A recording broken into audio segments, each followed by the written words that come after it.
నమస్కారం. శ్రీనిలయం కార్యక్రమానికి స్వాగతం.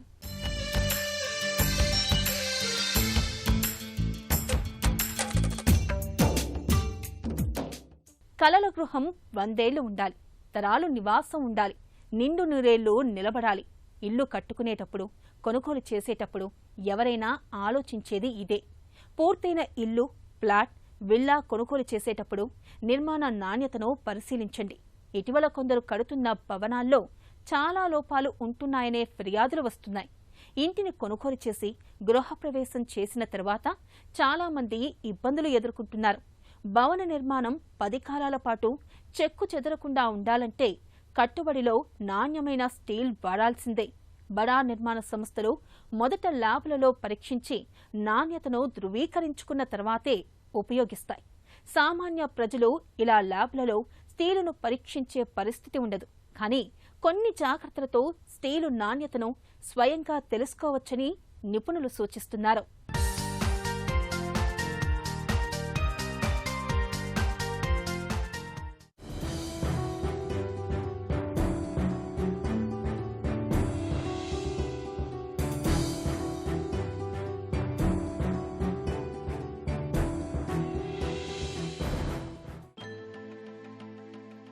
భవన నిర్మాణం 10 కాలాల పాటు చెక్కు చెదరకుండా ఉండాలంటే కట్టుబడిలో నాణ్యమైన స్టీలు వాడాల్సిందే. బడా నిర్మాణ సంస్థలు మొదట ల్యాబుల్లో పరీక్షించి నాణ్యతను ధృవీకరించుకున్న తర్వాతే ఉపయోగిస్తారు. సామాన్య ప్రజలు ఇలా ల్యాబుల్లో స్టీలును పరీక్షించే పరిస్థితి ఉండదు. కానీ కొన్ని జాగ్రత్తలతో స్టీలు నాణ్యతను స్వయంగా తెలుసుకోవచ్చని నిపుణులు సూచిస్తున్నారు. ఉదాహరణకు 8mm స్టీల్ బార్ 1 మీటర్ బరువు 0.395 కిలోలు ఉండాలి. బార్ పొడవు సాధారణంగా 11 మీటర్ల నుంచి 12 మీటర్లు ఉంటుంది. ఇందుకు భిన్నంగా పొడవు ఉంటే అది సరైంది కాదు. ఉక్కు కడ్డీపై రింగుల మాదిరి ఉంటాయి. వీటిని రిప్స్ అంటారు. కడ్డీపై రిప్స్ 7mm ఉండాలి. అంతకంటే ఎక్కువ ఉంటే కట్టుబడికి వాడకపోవడం మంచిదని నిపుణులు చెబుతున్నారు. ఇంటి నిర్మాణానికి సాధారణంగా 6mm నుంచి 25mm వరకు ఉక్కు ఉపయోగిస్తారు. 6mm ఉక్కును వంటగదిలో దిమ్మెలను నిర్మించేందుకు వాడతారు. 8mm 10mm స్లాబులకు వినియోగిస్తారు. 12mm 16mm 20mm 25mm పునాదులు, కాలమ్స్, బీమ్లకు ఉపయోగిస్తారు. నాణ్యత గురించి వస్తే మనకి ప్రైమరీ స్టీల్ ఉంటుంది, సెకండరీ స్టీల్ ఉంటుంది. ఈ ప్రైమరీ స్టీల్ అనేది ఎక్కడి నుంచి వస్తుందంటే ఐరన్ ఓర్ నుంచి డైరెక్ట్ ప్రొక్యూర్ చేసుకొని స్టీల్ మ్యానుఫ్యాక్చర్ చేస్తే దాన్ని ప్రైమరీ స్టీల్ అంటాం. సెకండరీ స్టీల్ ఏంటంటే మనం ఏదైతే స్టీల్ వాడి వదిలేసినవి ఉంటాయో వాడి వదిలేసిన స్టీల్ తోటి మళ్ళీ స్టీల్ని రీసైకిల్ చేసేదాన్ని సెకండరీ స్టీల్ అంటాం. ఒకటి మనం బెండ్ చేసినప్పుడు స్టీల్ని ఆ బెండింగ్ ఏదైతే ఉంటుందో ఆ ప్లేస్లో క్రాక్ అనేది వస్తే మాత్రం అది స్టీల్ మంచిది కాదు అని అర్థం. ఇంకొకటి రెండో విధంగా ఏంటంటే స్టీల్ ఒక రాడ్డు ఒక 1 మీటర్ లెంత్ తీసుకొని దాన్ని ఒక వెయింగ్ మీద పెట్టి దాని ఎంత వెయిట్ ఉందో చెక్ చేసుకోవాలి. ఆ వెయిట్ ఏదైతే డయామీటర్ తీసుకున్నారో, ఫర్ ఎగ్జాంపుల్ మనం 10mm డయా తీసుకున్నాం అనుకోండి. 10mm డయాలో కూడా 10x10 d²/162 అనే ఫార్ములా ఉంటుంది.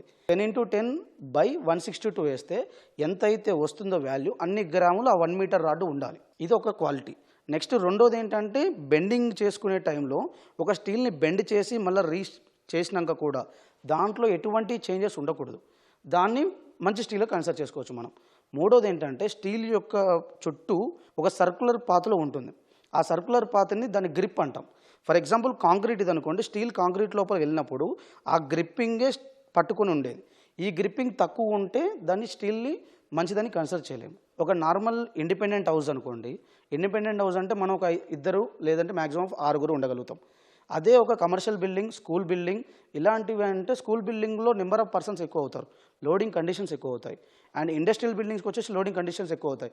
ఈ లోడ్స్ని బట్టి మనం ఆ స్టీల్ యొక్క పరిమాణం, ఏ స్టీల్ వాడాలి, ఎంత వాడాలి అనేది డిజైనర్ ఫిక్స్ చేయగలుగుతారు. ప్రధానంగా స్టీల్ బార్పై ISI ముద్ర ఉందో లేదో చూడాలి. మనం ఏ బ్రాండ్ స్టీల్ కొనుగోలు చేశామో ఆ బ్రాండ్ పేరు స్టీల్ బార్పై ఉంటుంది. కొనుగోలు చేసిన బ్రాండ్ పేరు లేకుంటే అది నాణ్యమైనది కాదని గ్రహించాలి. 8mm 10mm ఇలా ఇంటి అవసరానికి అనుగుణంగా కొనుగోలు చేస్తాం. స్టీల్ బార్ పరిమాణం ఖచ్చితంగా ఉందో లేదో పరిశీలించాలి.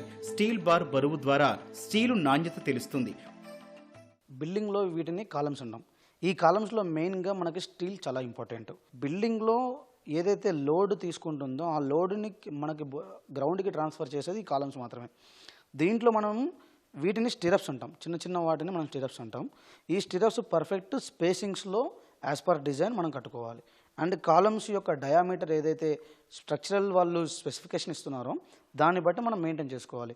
నార్మల్గా ఇండిపెండెంట్ హౌసెస్కి columns ranges from 16 mm to 20 mm, 25 mm, 21 mm కూడా పెడతారు. ఈ స్టిరప్స్కి అయితే మాత్రం 10 mm వేస్తారు. అండ్ స్లాబుల్లో మనకి స్టీల్ వచ్చేసి 8 mm, 10 mm, 12 mm స్లాబ్లో వాడతారు ఫర్ ఇండిపెండెంట్ హౌస్. అండ్ నార్మల్గా ఇల్లు కట్టుకునే వాళ్ళకి ఈ స్టిరప్స్ కట్టే విధానం అండ్ కట్టిన తర్వాత ఏదైతే స్టిరప్స్ 45 degrees యాంగిల్ అంటాం మనం, దాన్ని ఏదైతే ఈ కాలం లోపలికి 45 degrees యాంగిల్లో బెండ్ చేయాలి. ఎందుకంటే లోడ్ ఇచ్చినప్పుడు ఈ స్టిరప్ ఎప్పుడైతే ఓపెన్ అవుతుందో ఈ స్టిరప్ ఓపెన్ అవ్వడం వల్ల ఈ రాడ్లు అనేది బయటికి రావడం జరుగుతుంది. వీటన్నిటిని పర్ఫెక్ట్గా ఉంచాలి అంటే కంపల్సరీ ఈ స్టిరప్స్ అనేది మ్యాండేటరీగా మెయింటైన్ చేయాలి. ప్రతి సంవత్సరం నిర్మాణ సామాగ్రి ధరలు గణనీయంగా పెరుగుతున్నాయి. ఫలితంగా గృహ నిర్మాణ ఖర్చులు పెరుగుతున్నాయి. స్టీలు ధరలు మాత్రం కొంతకాలంగా స్థిరంగానే ఉన్నాయి. గతేడాది ఉన్న ధరలకు ఈ సంవత్సరం ధరలకు పెద్దగా వ్యత్యాసం లేదు. సొంతిల్లు ప్రతి ఒక్కరి చిరకాల కోరిక, జీవితంలో ప్రధాన లక్ష్యం కూడా. అలా అని ఇల్లు కొనుగోలు అంత తేలికైన పని కాదు. ఏ ప్రాంతంలో ఇల్లు కొనాలన్నా బడ్జెట్, నిర్మాణ నాణ్యత, నిర్మాణ సంస్థ నేపథ్యం, కొనుగోలుదారుని అవసరాలు, స్థలానికి సంబంధించిన అనుమతులు, ఇలా ప్రతి ఒక్కటి ప్రధానమైనదే. సమాజంలో తమకంటూ ఆవాసం కోసం కొందరు ఇల్లు కొనుగోలు చేస్తే మరికొందరు భవిష్యత్తు అవసరాల కోసం కొనుగోలు చేస్తూ ఉంటారు. ఒక్కొక్కసారి అక్రమార్కుల బారిన పడి తను సంపాదించిన డబ్బు, సమయాన్ని వృధా చేసుకుంటారు. మరి ఈ నేపథ్యంలో కొత్తగా ఇల్లు కొనేవారు ఎలాంటి జాగ్రత్తలు తీసుకోవాలి అనే అంశంపై ప్రత్యేక కథనం. మీరు కొనుగోలు చేయాలి అనుకున్న ఇల్లు నీటి వనరులకు దగ్గరగా ఉన్నట్లయితే ఆ ప్రాంతం ఎఫ్టీఎల్లో ఉందా, బఫర్ జోన్లో ఉందా అనే ప్రశ్నలకు సమాధానం తెలుసుకోవాలంటున్నారు. అనుమతి మంజూరు చేసిన సంస్థల్ని జీహెచ్ఎంసీ, హెచ్ఎండీఏ లేదా ఇతర మున్సిపాలిటీలో, కార్పొరేషన్లలో సంప్రదించి దస్త్రాల్ని సరిచూసుకోవాలని సూచిస్తున్నారు. అనుమతులు ఉన్నప్పటికీ ఇరిగేషన్ శాఖ ఎన్ఓసీతో జీహెచ్ఎంసీ, హెచ్ఎండీఏ అనుమతులు ఇచ్చిన లేఅవుట్లు, అపార్ట్మెంట్ల విషయంలో కూడా వివాదాలు నడుస్తున్నాయి. అనుమతులు ఉన్నట్లు తేలినా మరోసారి చెక్ చేసుకోవాలి. హెచ్ఎండీఏ పరిధిలో అయితే మాస్టర్ ప్లాన్ 2030 తీసుకోవాలి. మీ ప్లాటుకు చెరువు లేదా జలవనరులు ఎంత దూరంలో ఉన్నాయి ఖచ్చితంగా తెలుసుకోవాలి. మాస్టర్ ప్లాన్లో జోన్ కేటగిరీ కూడా ముఖ్యమే. ఉదాహరణకు ఇండస్ట్రియల్ జోన్లో నివాసాలకు అనుమతించారు. తరువాత ఇల్లు కట్టుకోవాలంటే జోన్ మార్పు కోసం అదనంగా భారీగా ఫీజులు చెల్లించాలి. చెరువు సమీపంలో మీ స్థిరాస్తి ఉంటే మరింత నిశితంగా పరిశీలించాలి. సమీపంలోని రెవెన్యూ కార్యాలయానికి వెళ్లి మీ సర్వే నెంబర్ ఆధారంగా చెరువు ఎఫ్టీఎల్ లేదా బఫర్ జోన్ పరిధిలో ఉన్నారా లేదా తెలుసుకోవాలి. పాత లేఅవుట్లలోని పార్కు స్థలాలు, ఎమ్యూనిటీస్ కోసం వదిలిన ఖాళీ స్థలాల్ని కొందరు బై నంబర్లతో అమాయకులకు విక్రయిస్తున్నారు. బై నంబర్లతో రిజిస్ట్రేషన్ చేసే ప్లాట్ల విషయంలో ఈ జాగ్రత్త తప్పనిసరి. కొందరు సర్వే నంబర్లతో కాకుండా ఇంటి నంబర్లతో రిజిస్ట్రేషన్ చేయిస్తామంటారు. లేఅవుట్లోని ఖాళీ స్థలాల్లో ఇళ్లు నిర్మించి వాటికి అడ్డదారిలో ఇంటి నంబర్లు తీసుకుని ఇతరులకు రిజిస్ట్రేషన్ చేయిస్తుంటారు. అలాంటి వాటిపై ప్రభుత్వం ఎప్పుడైనా చర్యలు తీసుకునే అవకాశం ఉంటుంది. నాలాల పక్కన బఫర్ జోన్ను ఖాళీగా వదిలి తరువాత ఇళ్లను నిర్మించుకోవాలి. హద్దు వరకు పిల్లర్లు వేసి ప్రహరీలు నిర్మించిన అపార్ట్మెంట్లలో ఇళ్లు కొంటే మోసపోయినట్టే. బఫర్ జోన్లోని కట్టడాల్ని ఏ క్షణమైనా సర్కార్ తొలగిస్తుంది. భారీ వర్షాల సమయంలో ఆ భవనం కూలిపోయే ప్రమాదం కూడా ఉంటుంది. పార్కులు, లేఅవుట్లలో వదిలే ఖాళీ స్థలాలకు పక్కనున్న ప్లాట్ల కొనుగోలు విషయంలో స్థలం కొలతల్ని 1-2 సార్లు సరిచూసుకోవాలి. ఖాళీ స్థలాన్ని కలిపి ఇంటి విస్తీర్ణాన్ని పెంచి అమ్మేందుకు కేటుగాళ్లు ప్రయత్నిస్తుంటారు. ఏ ప్రాపర్టీ కొన్నప్పుడైనా లొకేషన్ చూసుకోవాలి. లొకేషన్ డెవలప్మెంట్స్ ఏమున్నాయి, అప్రిషియేషన్ ఎంత అవుతుంది, పాసిబిలిటీ ఉందా లేదా, గవర్నమెంట్ పర్మిషన్ చెక్ చేసుకోవాలి. అంటే DTCP, GHMC, HMDA with RERA compulsory. RERA లేకుండా ఏ ప్రాజెక్టు కూడా కొనుక్కోకూడదు. బిల్డర్ ఎన్ని స్టోరీస్ చెప్పినా, ఏజెంట్స్ ఎన్ని స్టోరీస్ చెప్పినా మీ గ్రౌండ్ చెక్ రియాలిటీ చేసుకోవాలి. రెండోది, బిల్డర్ని 1-to-1 పర్సనల్గా అపాయింట్మెంట్ తీసుకొని కలవడం ఎంతో మంచిది. ఎందుకంటే అసలు ఆయన విజన్ ఏంటి. మూడోది ఏంటంటే మీకు legal opinion important, EC and company certificate important, link documents important. అట్లా వేరేస్ ఉన్నాయన్నమాట. బిల్డర్ బ్రాండ్ ఎంత ఉంది, బిల్డర్ ఇంతవరకు ఎన్ని ప్రాజెక్ట్స్ చేశారు, ఎన్ని ప్రాజెక్ట్ టైంలో డెలివర్ చేశారు, ఎంప్లాయీస్ ఫీడ్బ్యాక్ ఎట్లా ఉంది, పాస్ట్ కస్టమర్స్, పెయింట్ కస్టమర్స్ ఈ బిల్డర్ కోసం ఏమంటున్నారు, కొంతమంది కంప్లీట్ చేసిన ప్రాజెక్ట్స్ 100% కంప్లీట్ చేశారా, ప్లస్ ఏ జోనింగ్లో వస్తుంది, రెసిడెన్షియల్ జోన్లో ఉందా, R1, R2, R3, R4లో ఉందా, కమర్షియల్ జోన్లో ఉందా, 111 జీవోలో ఉందా, FTLలో ఉందా, బఫర్ జోన్లో ఉందా, కన్జర్వేషన్, అంటే రకరకాలు ఉన్నాయన్నమాట. ప్రతిసారి పెరి అర్బన్ జోన్ అంటే ఓన్లీ 25% కట్టుకుంటాం. 111 జీవో అంటే 10% కంటే ఎక్కువ కట్టకూడదు. ఫామ్ ప్లాట్స్, అగ్రికల్చర్ అంటే చాలామంది ఫామ్ ప్లాట్స్ని రెసిడెన్షియల్ ప్లాట్ కింద అమ్ముతున్నారు, కొనేస్తున్నారు. కానీ చాలామంది గుంట స్క్వేర్ యార్డ్స్ని కన్వర్ట్ చేసి రెసిడెన్షియల్ ప్లాట్ అని అమ్ముతున్నారు. తర్వాత మీరు ఇల్లు కట్టుకుంటే పర్మిషన్ అయితే ఇవ్వట్లేదు. సో ఇవి మెయిన్గా చెక్ చేసుకుంటే మీ క్లారిటీ ఉంటుంది, మీకు ప్రాపర్టీ అయిన తర్వాత ఇబ్బంది ఉంటుంది. నేను చెప్పిన పత్రాలన్నీ కూడా legal document, link documents, mutation అంటే లింక్ అంటే ప్రాపర్టీ పుట్టిన దగ్గర ఇంతవరకు ఎన్ని చేతులు మారాయి, ఎన్ని ట్రాన్సాక్షన్ అయ్యాయి, దీని మీద మార్ట్గేజ్ లోన్ ఉందా, ఏమైనా తాకట్టు పెట్టారా, ఎవరికైనా హ్యాండ్ నోట్ ట్రస్ట్, ఇవన్నీ కూడా చెక్ చేసుకోవాలండి. మనం డైరెక్ట్గా వెళ్ళి కొనుక్కుంటే ఇబ్బంది పడతాం. సో ఓవరాల్గా అంటే ఈ పాయింట్లు చెక్ చేసుకుని కొనుక్కుంటే మీ ట్రాన్సాక్షన్ అయిన తర్వాత స్లీప్లెస్ నైట్స్ ఉండవు, మంచిగా పడుకోవచ్చు. లేదా మీరు రిజిస్ట్రేషన్ అయిన మరుక్షణం మీరు ఇబ్బందుల్లో పడతారు. ప్రీ లాంచ్ కొన్ని వేల కోట్లు కలెక్ట్ చేసి కొన్ని వేల మంది ఇన్వెస్టర్స్, బయర్స్ ఇబ్బంది పడుతున్నారు. హెచ్ఎండిఏ వెబ్సైట్లోని లేక్స్ హెచ్ఎండిఏ గవర్నమెంట్ ఇన్సైట్లోకి వెళ్ళాలి. అందులో జిల్లా, మండలం, గ్రామం సెలెక్ట్ చేసుకుని మీ సర్వే నెంబర్ ఆధారంగా ఆ ఊరిలోని అన్ని చెరువుల వివరాలు తెలుసుకోవచ్చు. FTL కాలంలోని క్లిక్ అని బ్లూ కలర్ ఉంటుంది. దాన్ని క్లిక్ చేయగానే మ్యాప్ ఓపెన్ అవుతుంది. FTL వరకు చెరువు విస్తీర్ణం ఎంతుంది, పరిసరాల్లో ఏమున్నాయో కూడా కనిపిస్తుంది. తర్వాత బ్యాక్ వచ్చి క్యాడస్ట్రల్ మీద క్లిక్ చేస్తే మళ్లీ మ్యాప్ ఓపెన్ అవుతుంది. ఆ చెరువు ఏ సర్వే నెంబర్ల పరిధిలో ఉందో స్పష్టంగా తెలుస్తుంది. మ్యాప్లో నీలిరంగు లైన్తో ఉన్నది FTL పరిధి, దాని పక్కనే రెడ్ కలర్తో ఉన్నదే బఫర్ జోన్. చెరువు కట్ట ఆరెంజ్ కలర్తో ఉంటుంది. దాని ప్రకారం చెరువుకు ఎటువైపు మీ స్థలం లేదా అపార్ట్మెంట్, విల్లా ఎక్కడుందో చెక్ చేసుకోవచ్చు. ఉమ్మడి కుటుంబ వ్యవస్థకు ప్రతిబింబాలు అలనాటి లోకిళ్లు, వారు వాడిన వస్తువులు, సంస్కృతి సాంప్రదాయాలకు దర్పణాలు. 100 ఏళ్లు దాటినా నేటికి చెక్కు చెదరకుండా టీవీగా దర్శనమిస్తూ అలనాటి దర్పాన్ని, హుందాతనాన్ని చాటుతూ ప్రత్యేకంగా నిలుస్తున్నాయి. అయితే వీటిలో ఉన్న సౌకర్యాన్ని, సౌందర్యాన్ని గుర్తెరిగిన నేటితరం వారు సైతం తమ అభిరుచికి తగ్గట్లుగా ఆ మధుర జ్ఞాపకాల్ని తలుచుకోకుండా ఉండలేరు. మనింట్లో తాతయ్య వాడిన కుర్చీనో, నానమ్మ ఉపయోగించిన మరిచెంబో ఉంటే ప్రేమగా, మురిపెంగా దాచుకుంటాం. అలాంటిది ఆయన దగ్గర దాదాపు 500 సంవత్సరాల నాటి 1000 పురాతన వస్తువులను సేకరించారు. తన ఇంటినే ఓ మ్యూజియంగా మార్చారు. ఇత్తడి వస్తువులని పుత్తడి సంపదలా దాచిన ఆ ఇల్లు కమ్మని జ్ఞాపకాలకు చిరునామా.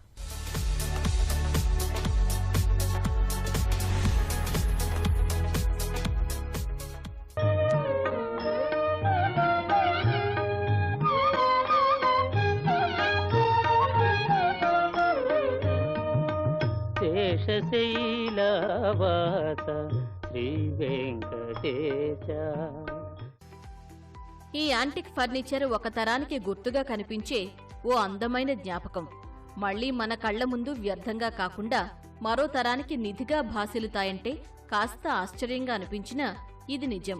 ఇళ్లల్లో అటకపైనో, నేలమాళిగల్లోనో, గ్యారేజీలోనో పనికిరాని వస్తువులుగా భావించి పడేసే పాత వస్తువులను సేకరించి అమ్మే కొనుగోలుదారులు ఉభయ తెలుగు రాష్ట్రాల్లో చాలా చోట్ల కనిపిస్తారు.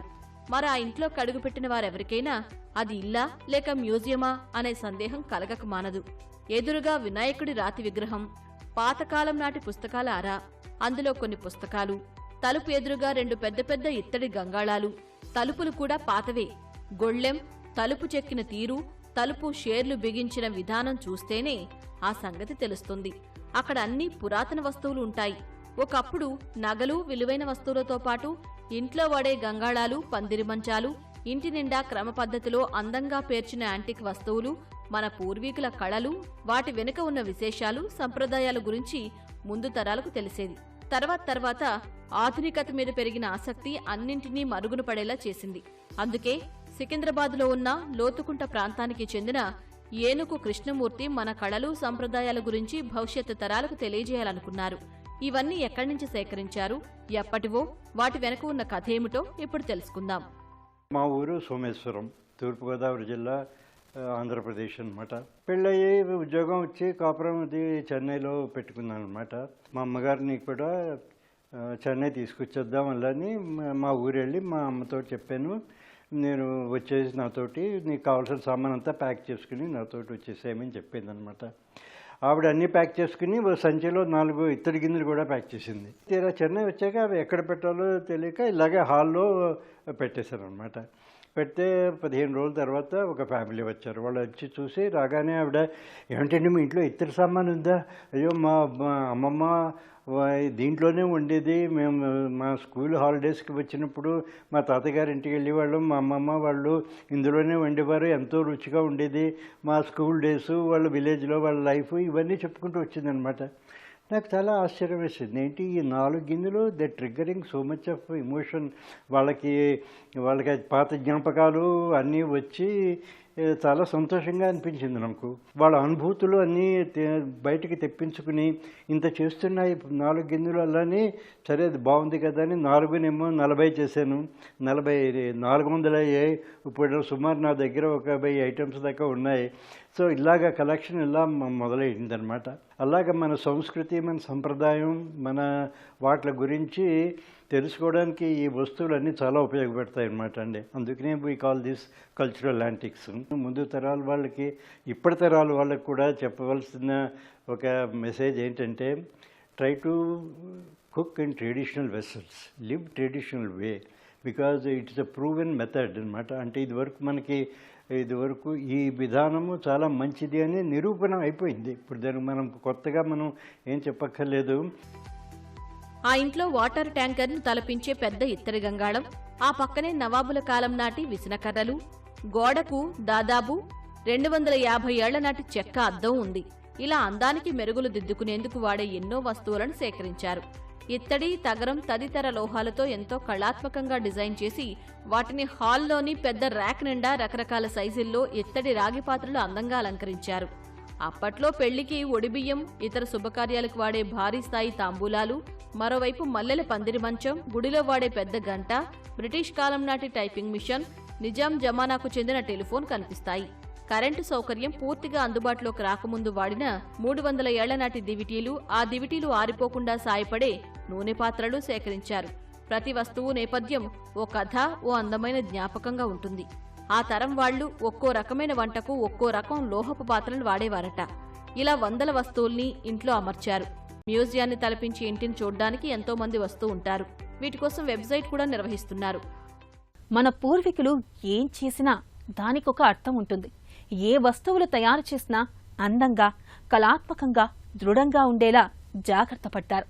చాలా కాలం పాటు పాడైపోకుండా ఉండేలా డిజైన్ చేసేవారు.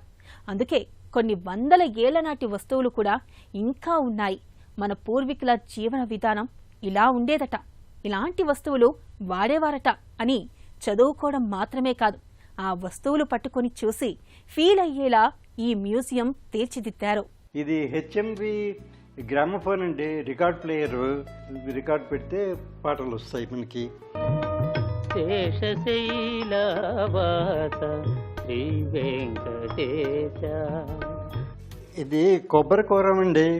ఇది చూసారా ఎంత బాగా చేశారో. ఇది ఆ రోజుల్లో ఏం చేసినా సరే 3 గుణాలు తప్పకుండా ఉండాలన్నమాట, 3 ప్రిన్సిపల్స్.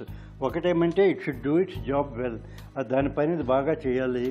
రెండోది ఏమంటే 6 జనరేషన్స్ రావాలి, అంత గట్టిగా చేసేవారు ఏం చేసినా సరే. మూడోది ఏమంటే చూడడానికి చాలా అందంగా, బ్యూటిఫుల్గా ఉండాలి. ఇప్పుడు ఒక కొబ్బరి కూర చేయడానికి ఇంత బ్యూటీ అవసరమా? ఆ రోజుల్లో అవసరం, ఈ రోజుల్లో అవసరం లేదు. ఏదో పని అయిపోతే చాలు, ఏదో do it and throw it away. ఆ రోజులు ఏంటంటే ఊళ్ళోని బ్రాహ్మణులు వాళ్ళకి పొద్దున్నే అగ్నిహోత్రం చేసుకోవడానికి వాళ్ళకి టెక్నిక్ తెలియదు. చిక్కుముక్కరాయిలు తీసి ముందర దూది పెట్టి, దూది వచ్చాక దాని మీద కర్పూరం పెట్టి, కర్పూరం మండాక దాని మీద కొంచెం పుల్లలు అవన్నీ పెట్టి మంట చేసి వాళ్ళు అగ్నిహోత్రం అంతా చేసుకునేవారు. ఇంటి ఆవిడ వచ్చి ఇటువంటి పళ్ళని తీసుకొచ్చి దీంట్లో నాకు బొగ్గులు వేయండి, ఖాళీ బొగ్గులు అలాని తీసుకెళ్ళి పొయ్యిలో వేసుకుని కట్టెలు పెట్టుకుని ఉప్పు అని ఊదుకుని మంట చేసుకునేవారు అనమాట. ఇదేమో బియ్యం కడుగు బుట్ట, బియ్యం ఇందులో కడుగుతారండి అన్నం పెసర్లో వేసుకునేటప్పుడు. ఇది అన్నం వండుకునే గిన్నె, ఇత్తడిది అనమాట. ఇది వాష్ బేసిన్ అండి. ఇదేమో చేయి కడుక్కోవడానికి నీళ్లు వేస్తే ఇందులో చేతులు కడుక్కోవచ్చు భోజనం అయ్యాక. ఈ చెంబులండి ఇదివరకు ప్రతిదానికి, ఇదివరకు మరి ఇప్పుడు ఈ ప్లాస్టిక్ బగ్గలు అవన్నీ వచ్చేవి. ఇదివరకు ఏమి కాదు, ప్రతిదానికి చెంబులే వాడుకునేవారు అనమాట. ఏదైనా సరే చేద్దాం, రకరకాల చెంబులన్నీ ఉన్నాయి. ఇదివరకు యాత్రలకు వెళ్ళేటప్పుడు ఇటువంటి గ్లాసులు తీసుకెళ్ళేవారు అనమాట. ఇది ఇలా కొలాప్స్ చేసుకుని ప్యాకింగ్ చేసుకునేవారు. అక్కడికి వెళ్ళాక కావాల్సిన వచ్చినప్పుడు బయటికి తీసుకుని ఇలా పెట్టుకుంటే మంచిగా తాగొచ్చు. ఆ మూల ఉన్న పెద్ద ఇత్తడి సామాను దాన్ని గాబు అంటారండి. గాబు, దాంట్లో వాటర్ స్టోర్ చేసుకుంటారనమాట. ఇవన్నీ గంగ చెంబులు, కాశీ నుంచి గంగా తెచ్చుకోవడానికి ఈ చెంబులు వాడతారనమాట. ఇది శివుడి గుళ్ళో గంట అండి, నంది ఉంది కదా, శివుడి గుళ్ళో గంట. ఇల్లు, ఇళ్ల స్థలాలు, అపార్ట్మెంటు కొనే ముందుగా వాస్తును పరిశీలిస్తూ ఉంటారు. మరి ప్రేక్షకులు అడిగిన ప్రశ్నలకు సమాధానాలు వాస్తు నిపుణుల మాటల్లో తెలుసుకుందాం.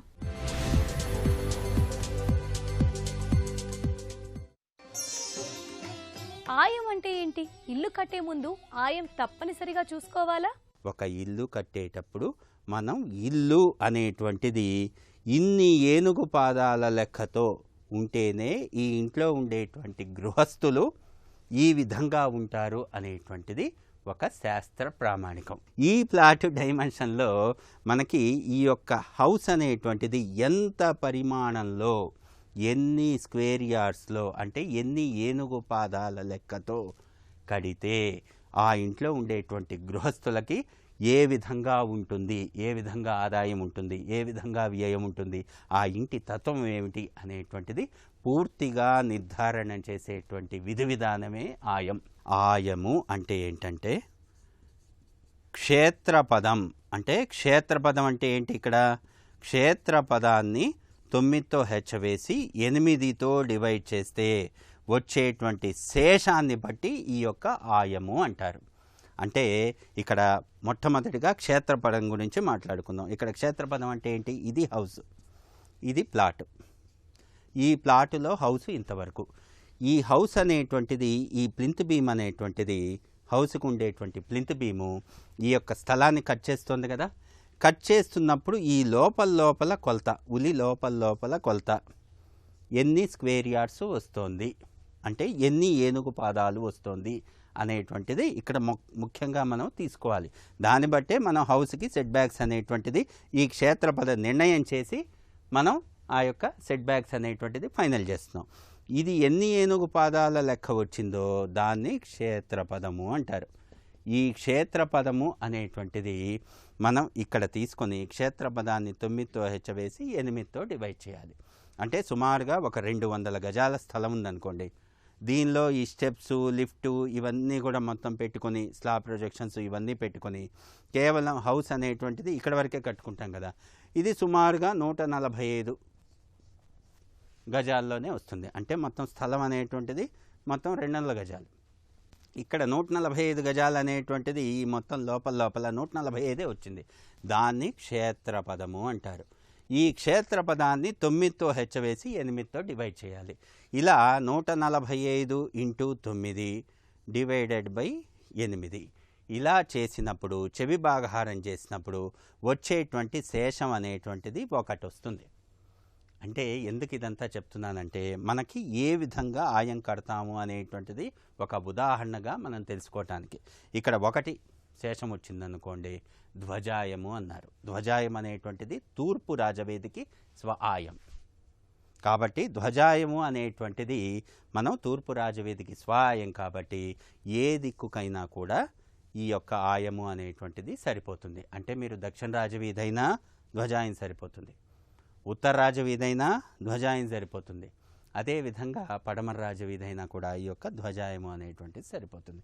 ఇక్కడ ఎలా మనం తీసుకుంటున్నాం? ఈ యొక్క 1 అంటే ధ్వజాయం అని, అదేవిధంగా 3 అంటే సింహాయం అని, 5 అంటే వృషభాయం అని, 7 అంటే గజాయం అని, ఇవన్నీ కూడా మనకి శాస్త్రంలో ఆయం కుండలి అనేటువంటిది చెప్పారు. ఈ ఆయం కుండలి వేసి ఒక్కొక్క దిక్కుకి ఒక్కొక్క ఆయము ఉండాలి.